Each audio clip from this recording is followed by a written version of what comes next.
আসসালামু আলাইকুম, কেমন আছেন সবাই? কেউ কি চিন্তা করেছিল রংপুর রাইডার্স আজকের এই ম্যাচটি জিতে ফেলবে?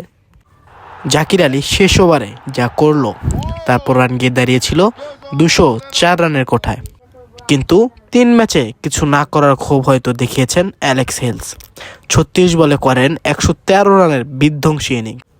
অ্যালেক্সের সাথে তাল মিলিয়ে 49 বলে করেন 80 রান সাইফ হাসান। টানা জয়ের পর রংপুর রাইডার্স রয়েছে টেবিল পয়েন্টের শীর্ষে 1 নম্বরে। রংপুর রাইডার্স যেভাবে খেলছে দেখে মনে হচ্ছে শিরোপাটা তাদের ঘরে যাবে এবার। গ্লোবাল সুপার লিগের পরে যেন বিপিএল ট্রফিটাও তাদের করে নিতে চাচ্ছে রংপুর রাইডার্স। রংপুর রাইডার্স আজকের ম্যাচে মাত্র 2 উইকেট হারিয়ে তুলে নিয়েছেন বিশাল এক জয়।